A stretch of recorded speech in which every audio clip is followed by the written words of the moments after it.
Evian veut produire 200 millions de nouvelles bouteilles. On en discute avec sa présidente. Bonjour Véronique Penchinati. Bonjour.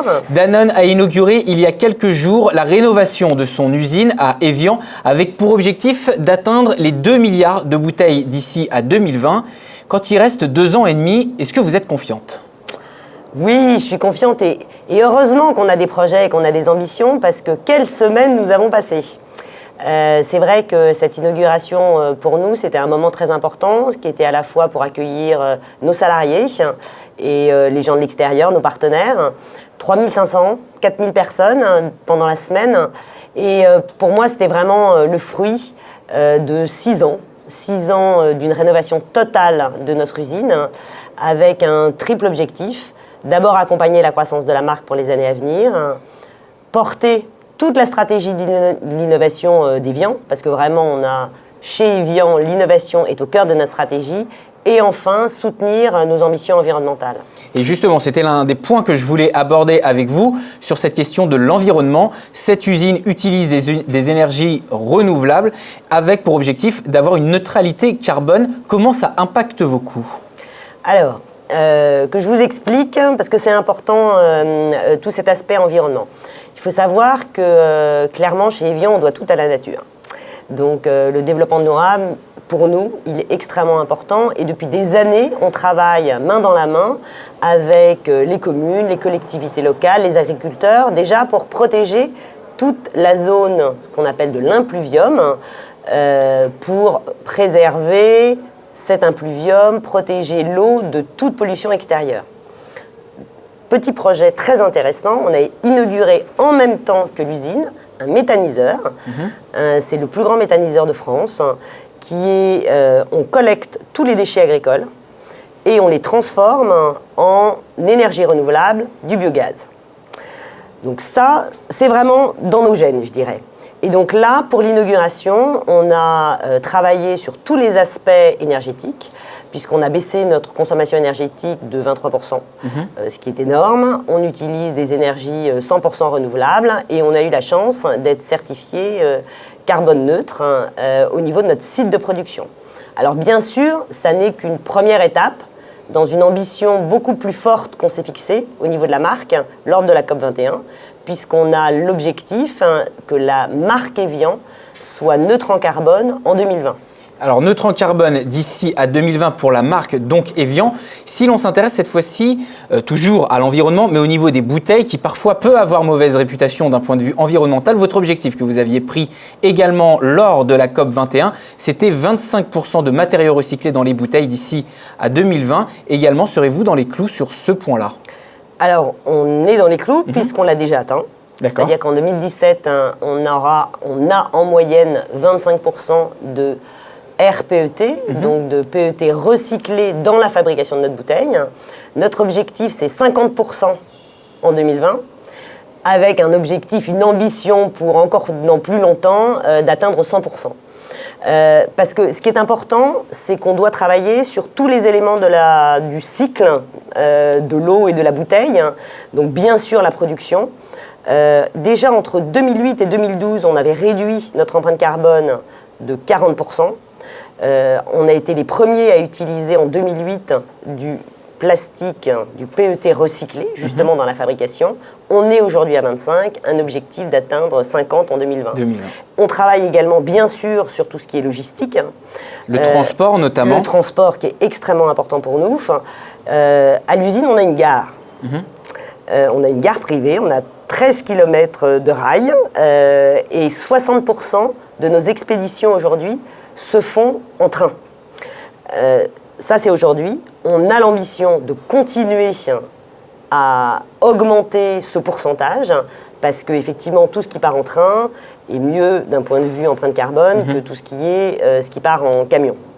Donc ça, c'est le projet qu'on a, continuer le train. Également pour les camions, utiliser des camions qui vont utiliser du biogaz, etc. D'où le projet du méthaniseur. Alors ça, c'était effectivement pour la partie environnementale, la partie écologique. Si on s'intéresse cette fois-ci à la partie économique de Evian Volvic World, quelles sont les prochaines innovations que vous allez prochainement lancer sur le marché, qui est le marché de l'eau. Donc, il faut trouver des innovations et ne sont-elles que marketing? Alors, nous, les innovations, comme je vous l'ai dit, c'est au cœur de notre stratégie. Elles représentent à peu près 15% de notre chiffre d'affaires tous les ans. Donc, c'est vraiment... mais c'est de l'innovation au sens, je dirais, large. C'est-à-dire qu'on travaille à la fois sur les bouteilles. Ça va être l'utilisation du RPET dans la fabrication. Ça va être l'innovation qu'on a lancée l'année dernière, qui est un pack sans emballage, sans film plastique autour. Donc là, pareil, qui réduit l'utilisation du plastique et l'empreinte. Donc on a et beaucoup d'innovations sur les formats, parce que nous, notre mission, c'est vraiment de promouvoir l'hydratation saine et naturelle à tous les moments de consommation des consommateurs. Et donc on a des références et une gamme qui va du 2 litres, qui est plutôt utilisé pour maman-bébé, à des tout petits formats comme la goutte, 20 centilitres, qui sont plus pour remplacer un verre d'eau dans des moments où, de consommation où on a besoin d'une petite hydratation. Donc on travaille énormément sur les formats, et ce qui est important de voir, c'est que c'est aussi comme ça qu'on a pensé la rénovation de notre usine, puisque dans les 10 nouvelles lignes de production qu'on a installées. Alors, on a à la fois des lignes de production extrêmement performantes, qui produisent 72 000 bouteilles par heure, ce qui est énorme, mais également des lignes très flexibles qui permettent justement d'avoir de nouveaux formats et de changer de format très rapidement. Quand vous dites rapidement, par exemple, c'est-à-dire entre le moment où vous décidez d'un nouveau format et le moment sur sa mise sur le marché, il se passe quel laps de temps? Alors, ça dépend, ça peut être 6 mois, je dirais. D'accord, donc il y a quand même une certaine réactivité. Oui, et par contre, pour un projet comme le projet dont je parlais avant, qui est le projet où on a enlevé le film plastique autour de nos packaging, là, c'était 24 mois. D'accord. Et là, on l'a fait avec un partenaire, parce que c'était un vrai défi technologique. Alors, si on s'intéresse une fois de plus donc, à l'aspect économique, Evian et Volvic sont sur un marché donc, concurrentiel de l'eau, avec notamment des marques comme Cristalline ou les marques distributeurs qui vous chahutent, notamment sur les prix. Aujourd'hui, les promotions, quelle part ressortent-elles dans votre chiffre d'affaires, représentent-elles? Donc ça, c'est... Alors là, on zoome sur le marché France, voilà, tout à fait, sachant que nous, on est vendu...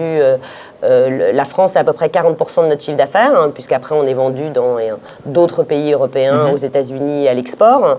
Donc, sur le marché français, nous, on a une stratégie claire, qui est une stratégie de création de valeur. Donc, de création de valeur pour le consommateur, pour nos clients, pour répondre à chaque fois aux besoins des consommateurs en apportant de l'innovation, des nouveaux formats, des nouvelles innovations. Là, je dirais la dernière innovation qu'on a lancée il y a 2 ans maintenant, c'est une gamme de boissons à base d'eau minérale naturelle, Evian fruits et plantes, donc 100% naturel.